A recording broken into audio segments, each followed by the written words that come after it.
People will long recall September 23, 2001, as a momentous date in National Football League history. And yet for a columnist who had reported from the smoldering 9/11 crime scene that was downtown Manhattan, this was no day to write about what transpired between the New England Patriots and the New York Jets. This was the first NFL Sunday after terrorists had flown hijacked planes into the World Trade Center towers, committing a mass murder of unspeakable depths. Some 60,000 fans had gathered inside Foxborough Stadium for a 3-hour reprieve from the horror of it all. I was standing on the sidelines with colleagues Adrian Wojnarowski and Gary Myers during the game's final minutes, and my story for the next morning's newspaper was already set. Joe Andruzzi, a Patriots guard from Staten Island, had 3 firefighting brothers among the responders at Ground Zero, including Jimmy, who had evacuated one of the doomed towers, and by an estimated 45 seconds had narrowly escaped the fate that claimed more than 400 firefighters, cops, and EMTs. Dressed in their FDNY helmets and coats, the Andruzzi brothers were the honorary game captains, joined on the field by their father Bill, a former New York City cop.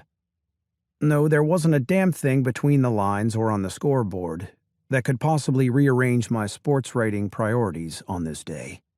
Not even the dawning of the greatest coaching career pro football has ever seen. Bill Belichick would lose this game to the Jets by a 10-3 count and fall to 0-2 on the season, to 5-13 in his time in New England, and to 41-57 overall as an NFL head coach. Belichick was facing a potential 6th losing season in 7 years of running the Patriots and the Cleveland Browns.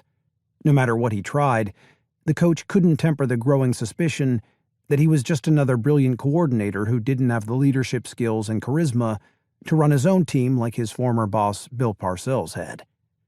But a second-year quarterback named Tom Brady, 6th-round pick, was leading that failed final drive. After the starter, franchise player Drew Bledsoe had taken a vicious shot from Jets linebacker Mo Lewis. I'd never heard a hit like that around any football field on any level. It sounded as if one of the dressed-up militiamen in the end zone had fired off his musket.